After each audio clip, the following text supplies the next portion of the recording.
Welcome to On the Edge, a show examining how deals actually happen in commercial real estate. Host Malcolm Davies, founder of Way Capital, speaks with professionals in development, investment, finance, and more for insights into how these business leaders get deals capitalized. Malcolm's career spans more than 20 years, during which time he has managed nearly $20 billion worth of financings. Now to your host, Malcolm. Welcome to the next edition of On the Edge by Way Capital, how real estate deals, commercial real estate deals get done. Today, we have my great friend, Greg Ames, the Southern California market leader of Trammell Crow. Greg, welcome to On the Edge. Thank you, Malcolm. Glad to be here. It's kind of a surreal day. I mean, it's something that we've known each other for almost, I think, 2 decades. And you are our inaugural guest in our new podcast room here at Way Capital here in El Segundo, California. So thank you. Well, thank you. I'm honored. This is a pretty impressive space you built here. So I'm excited to launch it off with you. So well, thanks. we're gonna thank the team at Way for that. So thank you. All right, let's get after it. So, Greg, you have had an incredible career. But let's just go way back, because part of On the Edge is also to help folks understand how you actually get to the point of being able to put these massive deals together. So where did you grow up? And also, how did you, where did you go to school? And how did you get into commercial real estate? Yeah, so I grew up a little east of Los Angeles, a small town called Bangor, Maine. So about Slightly east. Little east to as far east of LA as you could possibly get, as different as you could get from LA. But I went to public high school, and I was that kid in the school. I was like captain of the track team, captain of the soccer team, president of student council. Like those. I was one of those kids. So I was terrible to be around in all reality. But I wound up doing the most type A thing I possibly could, and that was to go to the U.S. Naval Academy for undergrad. I had no interest in being in the military. I didn't come from a military family. In fact, my father ran an A&E firm, so I had grown up as a kid. I made my first allowance, my first jobs on Saturday was going in and running the blueprint jobs for all the projects for that week. So I grew up thinking I was going to be an architect, but wound up going to the Naval Academy that, of course, doesn't offer architecture. And Sure. I studied control systems engineering, was doing artificial neurological control systems in the weapons department, and wound up getting commissioned as a civil engineer corps officer. So I spent 8 years managing construction projects for the Navy before I got out, went to business school, and so wound up going to the Wharton School at UPenn, and found out that you could actually make money doing this stuff. And I was picked up by Trammell Crow company, and they, brought me in the on-campus recruiting process. So a lot of the MBAs I go through on interviews with now is like I was sitting in your footsteps 20 plus years ago. But they plopped me out here in LA, and I've been here doing this with them ever since. So it's what I like to say is you have really an amazing education. First of all, thank you for your service. Oh. And thank you for really coming to Southern California and the ability for me to get to know you as well over the years. So when you had all those years of learning everything and traveling the world and becoming who you are, you've been at Trammell Crow now for how long? Going on 22 years. So when you think about the things that you're involved in and the company itself, what attracted you to Trammell Crow when you were going through the recruitment process and all that? I mean, heck, you have to be highly qualified just to get the opportunity to work there. But what was it that you saw and what you liked? And then what have you learned over the last 22 years about the company? This is a storied company. Yeah. So I'm going to take it just one step further back from that to set the table a little bit onto understanding Trammell Crow. But when I got to business school, I'd been in the I'd been in the public sector for 12 years effectively, 4 years at Annapolis, and then 8 years as an officer in the Navy. I had no understanding of how business and finance in the world works. So when I got to business school, I didn't know anything. I was like this doe-eyed young man, and slowly as I learned things, there was that moment like Neo in the Matrix when all the green things come down. It's like, that's how it works. And so I had this, this aha epiphany of like, holy cow, like I didn't even know real estate was like a thing. right? Yeah. Sure, I'd heard of it, but I had no idea it might apply to someone with my skill set.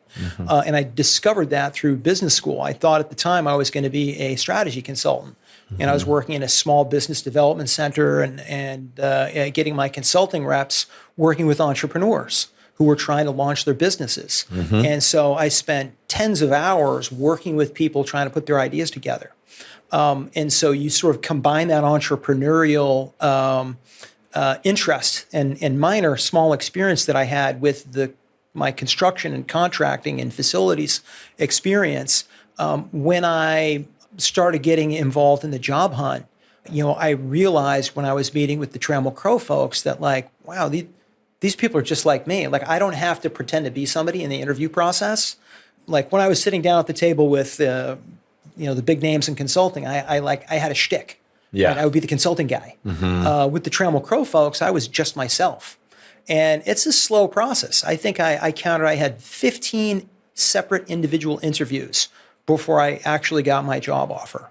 And so by the end of that process, I felt like I knew the company and they knew what they were getting out of me. So the match itself felt like a really, really good fit. And candidly, I had more significant job offers from other companies, but I didn't feel like I really knew anybody there. It felt like they were just sort of throwing money at me to get me through the front door, and 2 or 3 years later, I might be looking for another job. And my perception with Trammell Crow Company was that they were looking at not just me, but everybody that they brought in as a long-term potential lifetime hire, which is precisely how we approach recruiting. We truly believe that it takes so long to get good at what we do. The last thing we want to do is hire somebody for 2 or 3 or 5 years and have them take the experience that they picked up with us and go carry that out to a competitor. So, we want that to stay in-house. So when we're meeting with candidates, we're trying to picture, okay, I like this person today. Am I still going to like them in 10 years? And are they the kind of person who's going to adapt and grow and evolve and become a long-term developer in the company? So that ethos came through one conversation after the next, and it's what led me to Trammell Crow Company and what keeps me here. Incredibly insightful, and truly, it's one of the most. It is, if not the number one, most storied company in our industry. I don't think there's many people who are probably watching today that wouldn't agree with that comment. I would like to kind of take it back a bit, because everybody who is in commercial real estate, particularly developers, understand some of the stories that I call them the storied stories that you hear about lessons learned, things that you will not to do again. I don't want to do this. I should make sure to do that. Talk about the background with Trammell Crow. Obviously, we're talking years ago prior to its current iteration, but sure. Those are remarkable stories to read and hear about. Yeah, so I don't know it's necessarily a story per se, but structurally, where our roots are from, right? So Trammell Crow, the man, founded the company in 1948, coming back from serving as a naval officer in World War II, and started out managing basically his father-in-law's real estate portfolio, some industrial buildings, and came to understand that, hey, if you spruce this thing up, you can raise the rents. And started to move into the world of speculative development, which was candidly frowned on at the time by many folks, and really became one of the great entrepreneurs of the 20th century across any product type or industry. And his approach was he would go into a new town or new market. He would find a local sponsor, a partner to work with, but then they would hire some young swashbuckling young person out of business school. And they would say, hey, we're really not going to pay anything, but we'll cut you in as a partner on this deal. And, Trammell Crow Company through the 1980s became the number one most sought after job opportunity coming out of business school. Because, hey, if, again, they really weren't going to pay anything. But if you were a bet on yourself type of an individual, then you would self-select into that environment that rewarded people who overperformed. And yeah, the folks who didn't fit, they washed out, they moved on. But the folks who worked in that format successfully went on to have phenomenal careers. In fact, one of them Bob Salentic is currently the CEO of CBRE, our parent company, and he came up as one of those folks who was brought in early by Trammell and Trammell Crow Company to be a business school hire and become a young partner in the company and go on and do amazing things. And the history of Trammell Crow Company is full of people and stories like that are continually re-envisioning what the company should be to be competitive and be innovative in the current market. So we are really just the beneficiaries of that legacy and that history, and we try the best that we can to maintain it and carry that flag forward.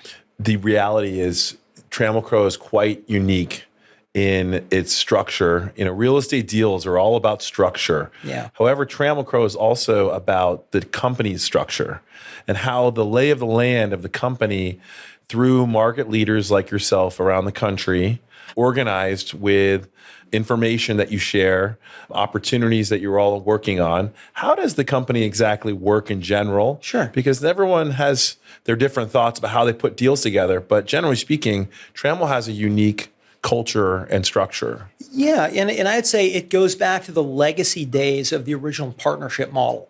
And yes, we're part of a publicly traded company. We're a subsidiary of CBRE. Yes. We're W-2 employees at the end of the day, but nonetheless have created and maintained a structure that is extremely entrepreneurial.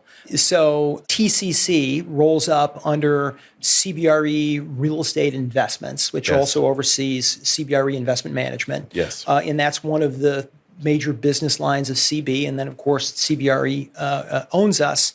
However, all of that said, we are effectively a independently operated subsidiary. I'd say effectively because we're not technically. Our P&L rolls up directly to CBRE, where every decision we make is thinking about the shareholders first. Sure. But nonetheless, the way that we operate, which I think is what you're going at, is the company is broken up, at least in the continental United States, into 18 different market areas. In the Southern California market, there are 3 offices, Los Angeles, Orange County, and now San Diego. And we cover SoCal and Las Vegas through those 3 offices. But we are given broad discretion to figure out what deals we want to chase, what we want to work on. In many ways, how we want to capitalize it. We are responsible at the field level for putting together our own capital stack and making the case for our deals. We go to the company, to the mothership through the Trammell Crow Company Investment Committee to effectively borrow balance sheet capital from the house to pursue our development opportunities, to cover our operating costs, to manage the business with. And yes, there's a process for that.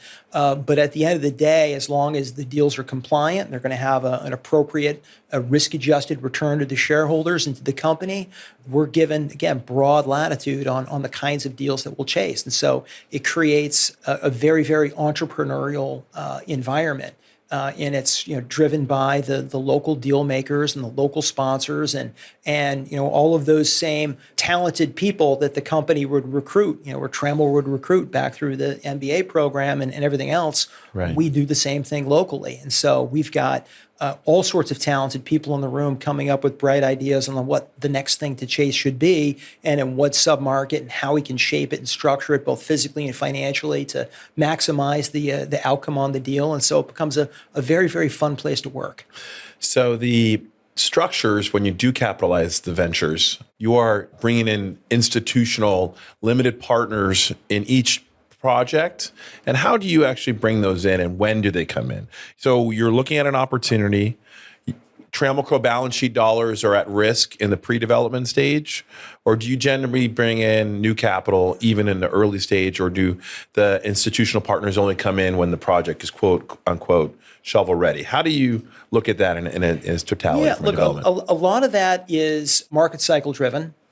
Based on capital's appetite to get into deals and how much liquid capital they have for pursuit process and the opportunity itself. Sure, you could make the case on any given deal like, hey, it's better to have capital in early because then you're minimizing your pursuit exposure. Yeah, but there's a trade-off and a price for that. Absolutely. Right? You're giving away economics and the potential for value creation in order to minimize exposure risk on the pursuit end. So look, if you've got a very, very significant pursuit exposure because either it's a complicated deal legally or entitlements or from an approvals perspective or even from a duration perspective, you may want to bring a capital partner in on that. Or if you think you know who the capital partner is going to be that's going to want to own that thing and that they might see value in having voice in how it's shaped, you can probably preserve some of those economics to have them in the room at the table negotiating with you in order to shape the deal.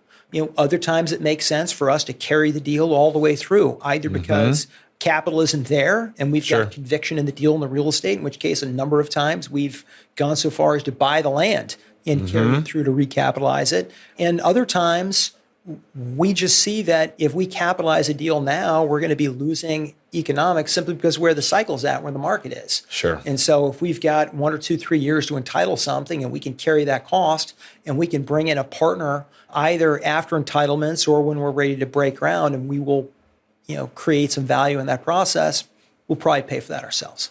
So when you're looking at opportunities, and this show is all about how developers like yourself put deals together, how do you think about cycles and then things that are going on in the world, and how do you project a couple years in the future? We've obviously had about a good 4-year run here of a pretty choppy market. Yeah. I'd love to understand how Trammell Crow in general, regionally, and yourself in the Southern California market look at handling choppy markets, and how do you spend your time looking at new opportunities? Yeah. So this has been clearly a very challenging point in the traditional cycle for us. Sure. So, one of the things that everyone in my office will typically joke about when I or chuckle about when I have one of my standard jokes, but it's not inherently obvious being a real estate developer, someone in real estate. But typically, I hate to own real estate, love to control real estate, right? So, love that. It's fairly straightforward. Why own that which you can control? Yes. So, a lot of the last 3 or 4 years have been about real estate control. And about maintaining real estate control, waiting for capital to come back. And it's been a unique challenge, I would say, in Southern California, independent of politics and any perceptions around that, or even in the challenges of Los Angeles with the fires last year, et cetera. Nonetheless, Southern California is an expensive place to develop. Yes. And so if you are, for example, trying to do an optimally sized deal, there's an argument to say the optimally sized multifamily deal is around 250 to 300 units, right? Because you're going to have optimal design efficiencies, construction efficiencies, operational efficiencies, and you'll be able to lease up and stabilize and exit the thing before the back door is open, right? So there's a certain appeal to chasing deals that are that size. However, in Southern California, those deals have been more expensive than the standard $100 million bogey that capital has been comfortable capitalizing the last 12 to 24 months as they've eked their way back onto the dance floor. So a lot of the deal has been about maintaining real estate control. Now for us, because we've got the ability to finance entitlements on a lot of deals, that in and of itself creates a lot of rope for us. Another area where we've been very, very successful is on public-private partnership deals. Right. Because uniquely, in the state of California, the Surplus Lands Act and the way that state CEQA law works is that public agencies actually cannot transact real estate until they've completed their environmental analysis. And so they can't even pressure you to do a real estate deal until you've completed the entitlements and you've gone through CEQA. So doing public-private deals has actually been a great opportunity for us to control land at effectively no cost or the cost of the pursuit. And so we're involved in a lot of public-private partnership deals. Yes, they come with a lot of their own complexities and challenges. Sure. That's the understatement of the universe right there. Yes, right? Understood. But it's been a great way to work your way through a choppy cycle is having deals like that, such that when you pop out on the other side and capital is finally ready to capitalize and do those deals, you've got a whole stable of deals ready to capitalize. So I would imagine you have quite a few deals ready to be capitalized coming out of this, I would consider to be a long cycle of choppiness, but things are looking pretty positive, I think, as we sit here talking to each other in early January of 2026. What are those things that you're seeing that you've entitled or worked on? And no need to give up secrets of the Trammell Crow company here down in Southern California, but what are the things you're seeing and what are you entitling and what excites you? Some of the things that we're seeing are, I'll give you a great example. Down in San Pedro. Yep. The incredible waterfront development that's going on is going to be an absolute game changer. Agreed. For San Pedro as an area and candidly for the whole submarket. You have an outdoor 6,000 person stadium that's going to rival the Greek theater. It's going to be a fantastic amenity for the South Bay. Like things like that create incredible investment opportunities. And we're fortunate. We've got a few deals down there that are going to be in a great position to take advantage of that. So, these transformational opportunities are incredibly exciting. There's a large fee development that we're working on in Culver City that's going to wind up in Los Angeles that's going to be transformative for that area, which is incredibly exciting to work on. We've also got another project down in San Diego and in Little Italy that Beautiful I know you're project. aware of. Oh, yeah. That is going to be absolutely transformative. So, look, as a real estate developer, as an investor, at the end of the day, and as a deal principal, we absolutely love many of our quasi commodity deals that make money and pay the rent, have great returns. But if you are going to go through all of the pain and toil that it takes to be a successful real estate developer, you have to love what you're building. Right. And you have to be excited about the vision. So, what really gets us excited and gets us motivated are those big visionary projects. And they're harder to launch, they're harder to get off the ground, but oh boy, they're worth it when they're done. When I listen to you, it's really the foundation of America, transformative. The Trammell Crow company has their footprints everywhere in the country, and frankly, I know the projects that you're talking about are those types that are going to be built, and I can see the excitement in your eyes. Candidly, that when someone says you should do what you love, coming out of college or coming out of school, there's a reason for that. There's no greater industry than this one where you have to love it because you're going to go through so much brain damage, so many challenges to get there. You really do have to love it. And that gets you through to the other side. So, all right. So part of that has to do with advice and looking back at your career. We are both a bit of the gray hairs today. Looking back, what are the things that surprised you, or what would you do differently potentially, if anything? And then the last part of that question is, what advice would you give to someone who's younger, either having just graduated from college or going through college, or is early in their careers not knowing exactly where they're going and what they're doing and how they can get to certain places? Like, give a little fatherly advice here that you would give yourself. Yeah, there's a few in there. So Sure. I'll see if I can hit as much of that as I can, Malcolm. So for me personally, there was a transformative moment in my career. First I got into Trammell Crow Company, but at the time it was before Trammell Crow Company had been acquired by CBRE, which happened in November of 2006, and I started back in June of 2004, literally 4 days after I graduated from business school. Right. I needed the paycheck. Yes. So there weren't any opportunities on the development side of the business. So I took a job on the services side of the business, knowing that, hey, this is a great company, this is a great platform, this is where I want to be. However, I wasn't on the side of I was on the services side, and I really wanted to be a builder. Right. And so an opportunity came up to move to the development side of the company, and after about 6 months. However, it was for a much lower position than I was at. I'd been hired as an MBA senior associate, and the position that was open was for a senior project engineer. Which is, a skill set that I was doing when I was maybe 23 or 24 or 25, certainly not when I was in my, going in my 30s. And so I made a bet on the company, and I made a bet candidly on myself that, if I took the risk and I took this lower position, that if I outperformed, that I would be rewarded for it. And so, I was on a lower rung of the ladder than I should have been on. But I was able to get me on the right ladder. So, and of course, I was able to do that. I crushed every single task that they handed to me. Nothing was too small or too large. It was just, I left my ego at the door and just did as great a job as I could. And so I created a tremendous amount of career momentum early on by being incredibly successful and quickly create a reputation of someone like, give the job to Greg. He'll crush it. And that created, again, this career momentum and a little bit of a halo effect, which I was able to enjoy. And I got one promotion, another promotion, another promotion. Very shortly, I was running the largest development project we had in Southern California at the time, which was 2000 Avenue of the Stars. Amazing property, by the way. It is an amazing property, and it's held up incredibly well. Absolutely. Love that building. Yeah. But we should talk about the donut hole in the building. Maybe happy to. Yeah.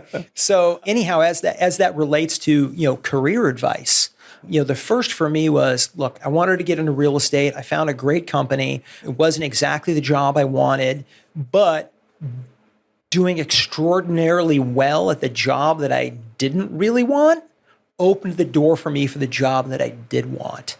And I think there's some value to that. And younger folks who are trying to get into real estate and trying to get into development, the door in development does not open very frequently. Most shops are incredibly small. Trammell Crow Company, look, we run Southern California. We've got over $6 billion of projects, either in process or in pipeline. And we do that with 40 people. And that doesn't even include our pursuits, right? Our pursuits, are a magnitude beyond that. But we do that with a very small headcount. In fact, the whole company is incredibly small. So, we may hire 1 or 2 people a year. The door is not open frequently.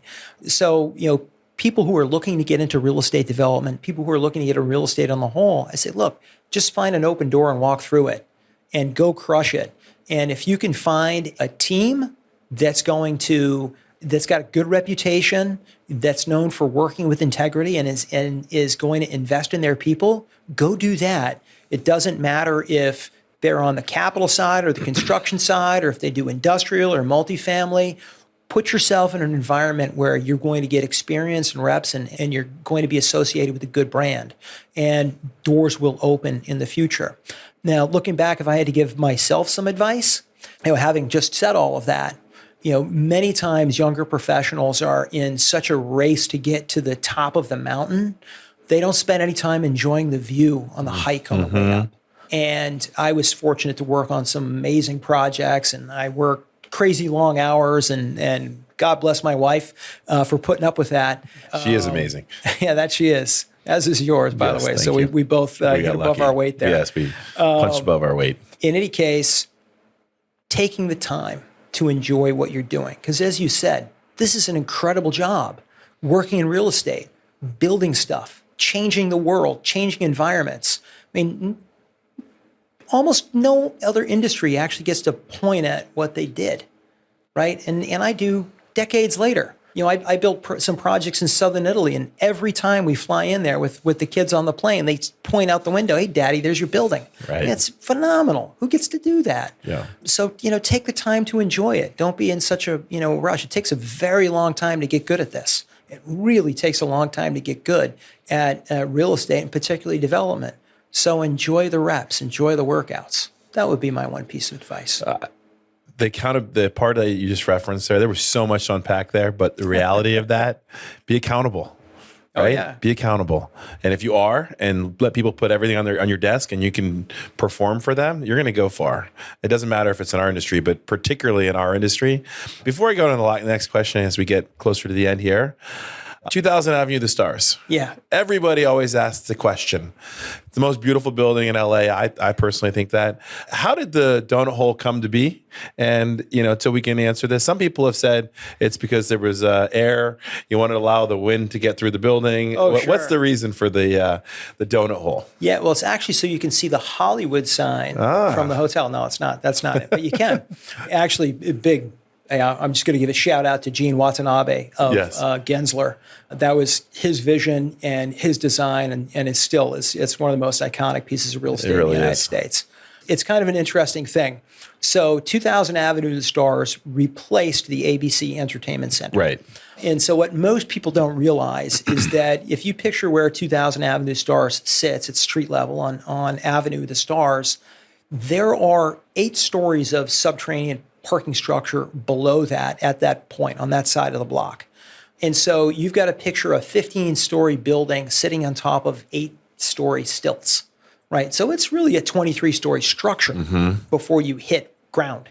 So basically the optimal way to build that building from a cost and a design perspective was to maximally utilize the leftover structure from the ABC Entertainment Center, which meant massing it over the original foundations. Now we had to create, new columns that ran straight through all 8 stories of the garage, and they had this crazy thing called column jacking, which was frightening to witness. But basically, they would take these steel braces, brace up a column, chop out the bottom of the column, place a new fitting, put in these hydraulic bags that constantly changed the level of the building because when we demolished the ABC Entertainment Center, you'd have this rebound, just like if you'd been wearing a 20-pound backpack for 40 years and you finally took it off, all of a sudden your spine would get longer. That's what the structure does. And then now you took off a 20-pound backpack and we're going to put on a 40-pound backpack, and then it compresses again. So all of that was going on below street level for the entire time during construction. And that loaded the mass out onto those 2 ends, the north and the south tower. And then there was effectively some leftover FAR that was allowable to be developed under the code at the time. And the question was, well, you do make one tower another level taller, or what do you do with that? And there was enough square footage to bridge the two, and the market studies showed that there would probably be demand for those floor plates, just from a floor plate perspective in West LA, because there's no 70,000 square foot floor plates in West LA. And so the ability to provide that to the market was incredibly unique. And we had to come up with a demising plan and what you would do in the event that you didn't occupy them that way. But it was a combination of structure, cost, efficiency, and market flexibility to offer something to the market that nobody else could. And it was a home run on every level. I would say so, and still to this day. So when you get to drive by it and take your sons and have Marco and Enzo and just say, "Hey guys, look at this." All right, now 2 more questions for you. Okay, what is? You've brought up a bunch of things, but what is the hardest part of your job? I'm pausing, even though I don't even need to think about it. Just keeping up, right? When you are surrounded by incredibly motivated entrepreneurs and deal makers, and you are working across multiple product types in multiple markets, I don't think that there is a headline in the Wall Street Journal or the LA Times that I don't need to pay attention to. Almost everything affects what we do. Anything from interest rates to job growth to local labor issues and the health of the entertainment industry and what's going on with AI and technology. Like all of that affects what we build and what we do. And then you layer that into the details of keeping up with 45 deals at any given point in time. Just keeping up with it is without a doubt the hardest thing. I just heard 45 deals. That's pretty good. All right, so 3 to 5 years from now, we've been through a choppy cycle. It feels like momentum is picking up. Development itself is getting a little bit easier, maybe potentially to get institutional partners to step up to the plate to do traditional LP equity investing, which has been lagging, particularly in development, particularly in Southern California, maybe a little more active in other places in the country. How do you see the next 3 to 5 years lining up for your projects and just overall for the real estate cycle? Yeah, look, I think we're incredibly fortunate at our platform. We've seen it in every cycle. Capital placed its earliest bets with platforms and sponsors that they can trust. Yes. Both going in and coming out. We're the first ones effectively back onto the dance floor, and we're the last ones to get off. Yep. Because capital will seek us out, and they will see the safety in doing deals with a sponsor that's got the wherewithal and the bench strength to see the vision through. So we're definitely beneficiaries of both our platform and our history. Beyond that, right, we'll start to see a lot of our competitors, a lot of the other developers capable of doing traditional, conventional 95-5, 90-10 deals. Sure. Traditionally capitalized as we move forward in the cycle. And candidly, I don't think that's too far off. There's a lot of momentum, right now coming into 2026. So, a lot of the economic forecasts, I would say, are relatively flat. I think that a lot of those, candidly, are overly cautious. If you go back and you sort of spot check, which is something that I enjoy doing, is everyone looks at what the current forecast says, and I like to go back and see, well, what did last year's forecast say about this year? Right. And how close was it? And there's a tremendous tendency to just sort of go with the flow to a certain extent. If everybody's feeling pessimistic, you're going to kind of have a pessimistic forecast. If everyone's optimistic, there's going to be an optimistic forecast. And I get it. You got 9 Moody's curves to pick from, and you're going to go with the one the front office is most comfortable with. I get it. Makes all the sense in the world. But nonetheless, last year had a tremendous amount of uncertainty politically. But I think some of the fruits of that uncertainty are starting to settle out. And we're going to see some benefits of that. And I also think, again, capital has been on the sidelines, patiently waiting for opportunities to invest. A lot of the uncertainty on investment has been about price discovery and not having data points necessary to justify decision making. But with every single new transaction that happens, it makes it easier for the next transaction to happen. Sure. I absolutely see investment continuing and advancing over the next 3 to 5 years, and I'm incredibly optimistic about it. Greg, I am honored to have you as our first guest in our podcast studio. On behalf of Way Capital, myself as your friend, thank you so much for joining us today. Hopefully everyone enjoyed that. I certainly did, and can't thank you enough. Thank you so much. Thank you, Malcolm. Thanks for having me. Thanks for taking the time to tune into our latest show. As always, you can find us through our YouTube channel at youtube.com/@wayontheedge or at our website at www.waycapital.com. Until next time, keep working on the edge.